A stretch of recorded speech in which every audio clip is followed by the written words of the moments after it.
All right, imagine this. Tomorrow, a massive biotech firm comes out and makes the ultimate announcement. They've actually done it.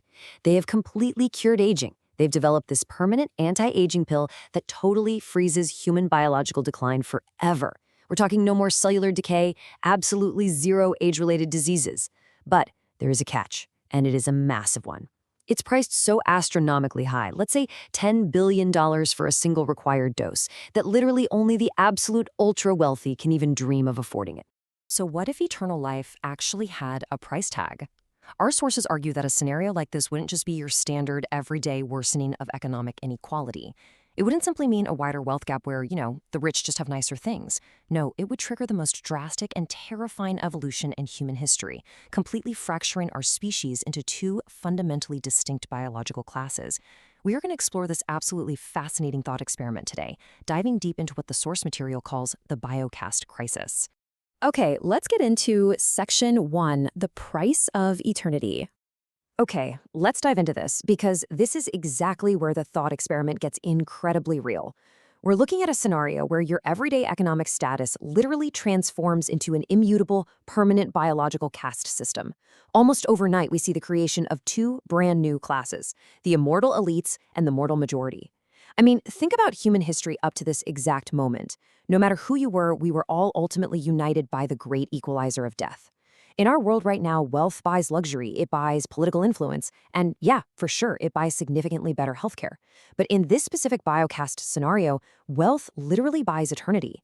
It is a permanent physical line drawn right in the biological sand, fundamentally changing what it means to be human based entirely on your net worth. Moving right along to section 2, the chrono-aristocracy. So the crucial point is how this brings us to the very first major societal consequence of this biological divide. In our current world, the natural human lifespan acts as a vital societal reset button, right? Dictators, tech tycoons, media moguls, no matter how unimaginably powerful they get, they eventually grow old and have to pass the baton to the next generation. But without that natural reset button, we see the birth of the chrono-aristocracy. We're talking about a tiny handful of immortal corporate dynasties that just completely monopolize global real estate, technology, and industries forever. Imagine a tech founder who built a global monopoly in their 20s.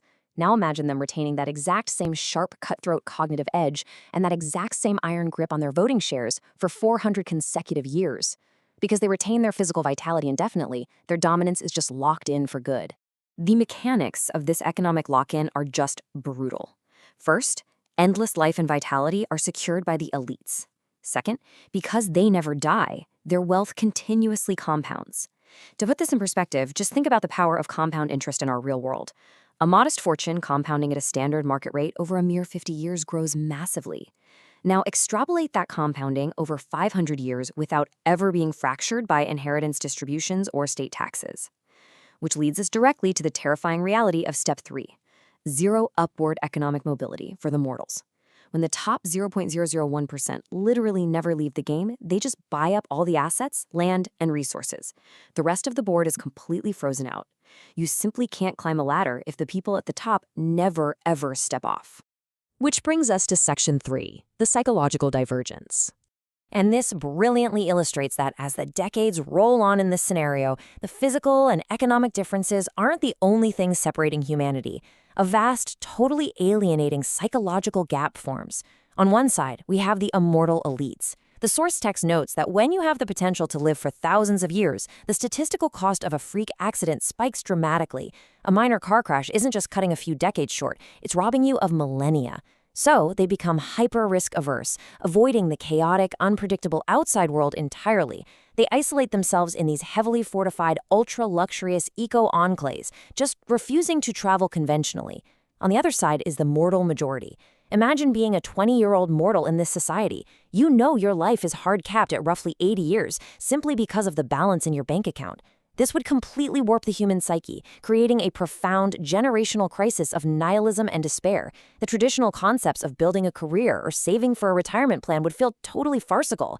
Society would inevitably fracture into volatile factions defined by deep apathy and radical, completely understandable anger. Let's shift gears to section 4, the longevity black market. You know, when the product being sold is life itself and it's severely restricted, human nature pretty much guarantees that a dark, radical underbelly will emerge to fill the void. This restricted access creates a massive, high-stakes global underworld. According to the source material, a black market for longevity tech would eclipse the illegal drug trade overnight. Forget sneaking traditional contraband across international borders. The new ultimate crime is smuggling a couple of extra centuries of lifespan in a temperature-controlled test tube.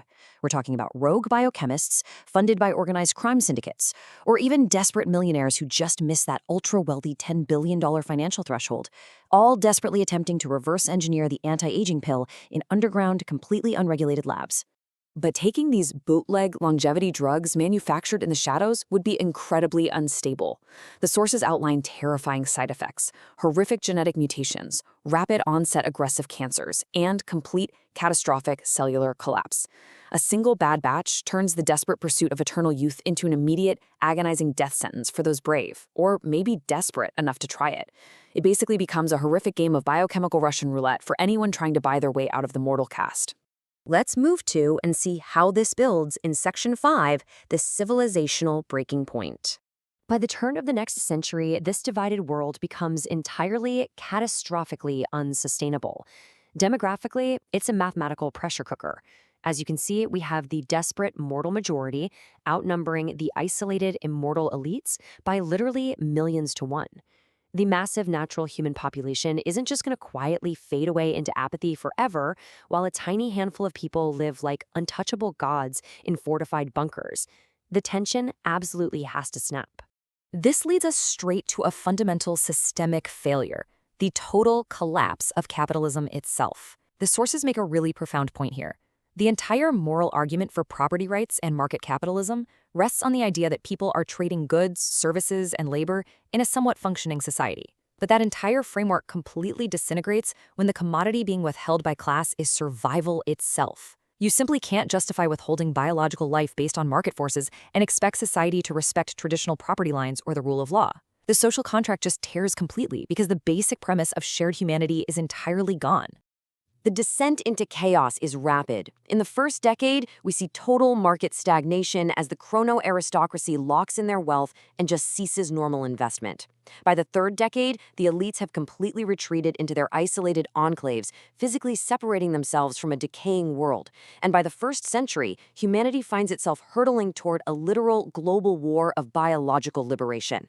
The mortal population launches relentless insurgencies. And look, this wouldn't be a traditional political revolution over taxes or territory.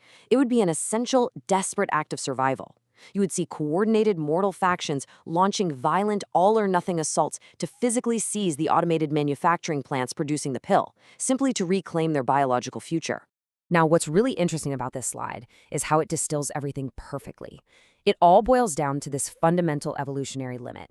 Humanity can tolerate vast differences in what people own, but it cannot survive a fundamental difference in what people are. We as a species can accept that someone has a much bigger house, a private jet, or a faster car. We might not like it, but society can function around it. But we inherently cannot accept a reality where a select few get to live forever, while the rest of us are forcefully condemned to biological decay and death. There is a hardwired limit to human tolerance for inequality, and altering our fundamental biology crosses it irreversibly.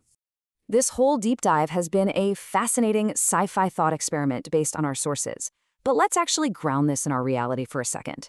Wealth already heavily dictates health outcomes, life expectancy, and access to cutting-edge medical treatments. Today, there can be a 10 to 15-year gap in life expectancy just between the richest and poorest zip codes in a single country. So if wealth essentially dictates health right now, how close are we to the first true biocast? Let that sink in.